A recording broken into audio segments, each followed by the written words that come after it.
మళ్ళీ వస్తాడనే బెంగతోటి ఇండస్ట్రియలిస్టులు ఎవరు ఆంధ్రప్రదేశ్ వైపు చూడటం లేదని మీ కూటమి నాయకులే చెబుతున్నారు. నిజంగా అలాంటి పరిస్థితి మన దావోస్లో కూడా అదే పెద్ద చర్చట. మళ్ళీ 5 ఏళ్ళు ఆయనే వస్తాడు కదా, ఎందుకులేండి మీ రాష్ట్రంలో పెట్టుబడులు పెట్టినా మళ్ళీ మమ్మల్ని బెత్తం పట్టుకొని పరిగెత్తిస్తాడు, ఉరికెత్తిస్తాడు, మేము అక్కడికి రాము. అంత దుర్మార్గమైన వ్యవహారం జగన్మోహన్ రెడ్డి. రైట్, అంటే ఒక్క నిమిషం అండి, అంత దుర్మార్గమైన వ్యవహారం ఉందా? అంతగా ఇప్పటికీ మీరు భయపడే, మీకు 164 మీకు దారాసింగులు, బ్రూస్లీలు ఇంతమంది ఉన్నారు, యువర్ మైటీ గవర్నమెంట్, ఇంకా భయపడటం ఏంటండి జగన్మోహన్ రెడ్డికి? 11 సీట్లు జస్ట్. సార్ అసలు అలాంటి మళ్ళా ఆయన వస్తారు కాబట్టి మళ్ళా మేము పెట్టము అలా అంతా ఏం లేదు సార్. మీరు మరీ అసలు నేను అంటలేదండి, ఇండస్ట్రియలిస్ట్ అంటున్నారని మీ కూటమి నాయకులే చెప్తున్నారు. నాకు తెలియదు, నేను అన్ను మీ కూటమి నాయకులే చెప్తున్నారు.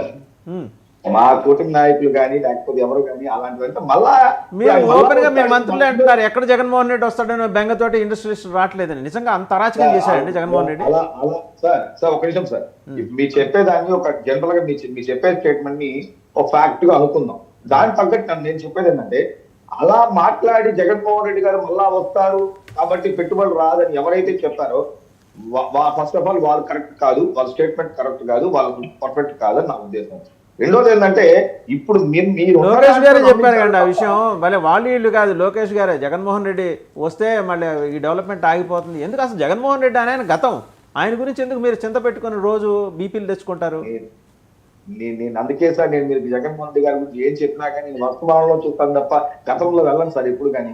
సో ఆ స్టేట్మెంట్ అలా ఇవ్వడం కానీ నేను సార్ జర్నలిస్ట్ గారు అన్నారేమో నాకు తెలియదు కానీ నేను ఎక్కడ వెళ్ళలేదు సార్. మీరు ఎలా అంటే సరే, ఈసారి డిబేట్ లో ఆ బయట కూడా ప్లే చేస్తాను, మీకు కూడా షేర్ చేస్తాను. మహేష్ గారు జవాబు ఒకటే, 2.0 కాదు 0.0 అని చెప్తా. కుడ్ యూ ప్లీజ్ కంక్లూడ్ అండి? సురేష్ గారు టైం కూడా పూర్తిగా వస్తుంది. సురేష్ గారు క్విక్ గా కంక్లూడ్ చేయండి సార్. ఇప్పుడు చిన్న పాయింట్, ఇందాక మన తెలుగుదేశం పార్టీ ప్రతినిధి గారు ఆంధ్రప్రదేశ్ బ్రాండ్ ఇమేజ్ ని పెంచుతున్నాము అన్నారు. మీరు కూడా ఒక క్వశ్చన్ అడిగారు, ఏమది ఇండస్ట్రియలిస్ట్ జగన్మోహన్ రెడ్డి మళ్ళీ రావడానికి గ్యారంటీ ఏమని అడుగుతున్నారు అన్నారు లోకేష్ గారు. అయితే 2 విషయాలు సార్, ఏదైనా కూడా మనం మాట్లాడే ముందు వాటిల్లో వాస్తవాలు ఎంత అనాలిసిస్ చేయాలి. ఇప్పుడు గతంలో జగన్మోహన్ రెడ్డి గారి పరిపాలనలో ఈజ్ ఆఫ్ డూయింగ్ బిజినెస్ లో Andhra Pradesh is the number 1 rank in country. నేను చెప్పేది కాదు, కాగ్ నివేదిక వార్షిక పరిశ్రమలు ప్రెసిడెంట్ మెడల్ దాంట్లో మీకు తెలియకపోతే నేనేం చేయలేను సార్. మేము మందబుద్ధుండే వాళ్ళతో నేను మాట్లాడలేను. నాకు ఈ విధంగా మీరు ఏ బిజినెస్ చెప్తా, ఇది ఈ రకమైనటువంటి ఇది చెప్పండి సార్. మీకు బుద్ధి ఎక్కువ ఉంది కదా, మీ బుద్ధి ఎక్కువ ఉంది కదా, మీ ఇంటెలెక్చువల్ కదా. ఏ బిజినెస్ లో ఏ రంగంలో స్టాక్ నివేదిక చెప్పండి. మాకు తెలిసిన విషయం ఏంటంటే భూమిలో ప్రెసిడెంట్ మెడల్లో మీకు బాగా బిజినెస్ చేశారు. మీరు బిజినెస్ చేసుకొచ్చింది అభివృద్ధి చెందింది ఎక్కడ? చెప్పండి మరి ఏ విషయంలో